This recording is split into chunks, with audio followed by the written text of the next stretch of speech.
Hello, selamat petang dan selamat sejahtera kepada semua. Saya Gilbert Ana Dennis, nombor batrik 259871. Dan hari ini saya ingin membentangkan tentang demokrasi berperlembagaan di Malaysia. Okey, mula-mula iaitu kita akan sebut tentang pengenalan.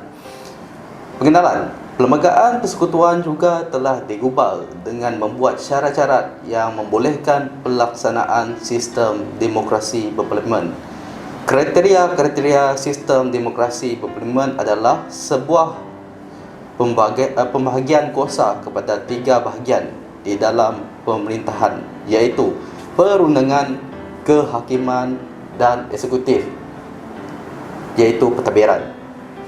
Malaysia merupakan sebuah negara yang mengamalkan sistem demokrasi berparlimen di bawah pentadbiran raja, perlembagaan dan termasuk juga Seri Paduka Baginda yang di-Pertuan Agong sebagai ketua negara. Negara Malaysia juga merupakan sebuah negara yang mengamalkan sistem demokrasi berasaskan kepada sistem persekutuan berdasarkan kepada peruntukan iaitu negeri-negeri seperti Perlis, Kedah, Pulau Pinang, Perak, Selangor, Negeri Sembilan, Melaka, Johor, Pahang, Terengganu, Kelantan, Sarawak dan Sabah telah bersetuju dengan penubuhan negara Malaysia sebagai sebuah negara raja berperlembagaan, telah diperuntukkan menjadi perlembagaan institusi yang di bawah Pertuan Agong, Raja-Raja Melayu di 9 buah negeri dan Majlis Raja-Raja. Juga diberikan kuasa untuk memelihara adat istiadat orang Melayu dan pentadbiran agama Islam di setiap negeri masing-masing.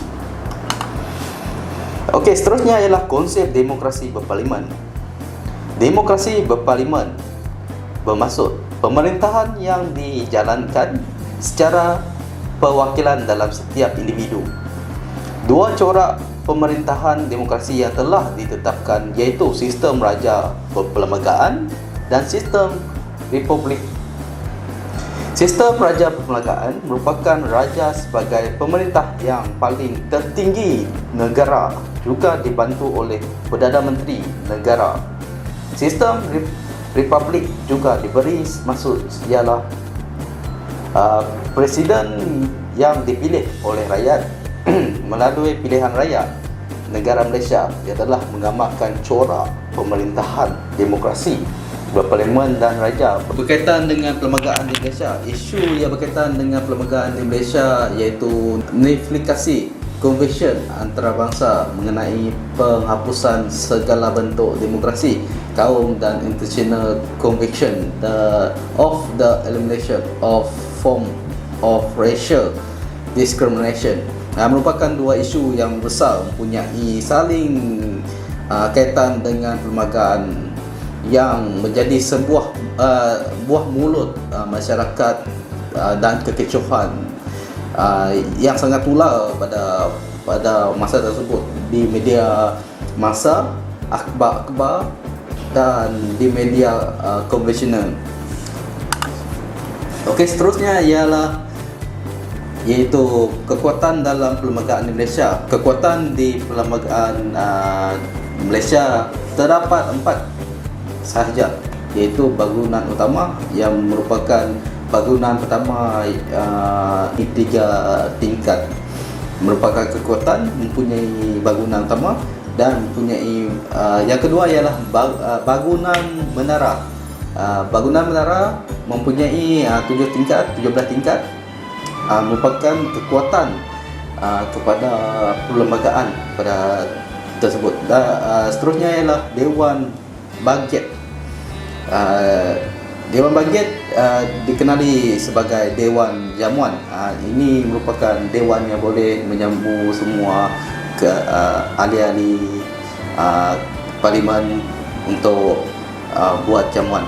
Dan keistimewaan bangunan parlimen.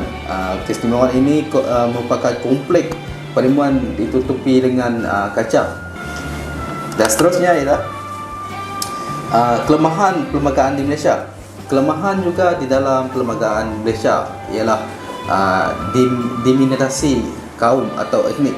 Ini merupakan satu kelemahan kepada perlembagaan di Malaysia, iaitu isu-isu tentang kaum, etnik yang sentiasa berlega-lega di kepala masyarakat Malaysia. Sebab daripada dulu sehingga sekarang kelemahan ini tidak boleh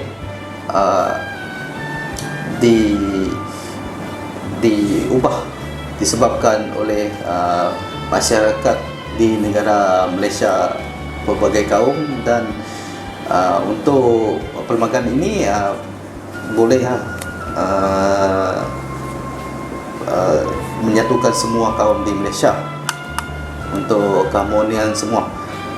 Cadangan saya menambah baik perlembagaan Malaysia ialah cadangan terhadap isu yang berkaitan dengan penambahbaikan perlembagaan Malaysia dengan mengadakan selalunya semua orang akan buat pilihan raya, mengundi kuasa undian tersebut terletak kepada masyarakat untuk memilih semua ketua untuk menjadi pemimpin supaya mereka berpuas hati untuk menambahbaikan perlembagaan Malaysia. Dan kesimpulannya adalah di Malaysia berdepan dengan Malaysia baharu, perkembangan demokrasi pilihan raya di Malaysia dilihat berkembang dengan bagus dan baik. Perkembangan melalui kefahaman tentang demokrasi harusnya diisi dengan maklumat yang betul dan benar supaya dapat menjadi acuan Malaysia pada masa ini dan pada masa yang akan datang. Ya, ini memastikan supaya anak muda sekarang betapa menjadi kan demokrasi di negara kita sangat penting. Dan kedua ialah demokrasi Malaysia adalah bertamadun dengan sistem dan sosial budaya sebelum wujudnya Malaysia. Sikap personal tentang peruntukan khas sering menjadi modal polemik harus dihentikan supaya dapat menjadi demokrasi negara demokrasi yang berjaya pada masa akan datang dan masa kini. Oleh disebab itu saya mengundur diri terlebih dulu. Itu merupakan pencerahan saya tentang perlembagaan di Malaysia. Sekian, terima kasih.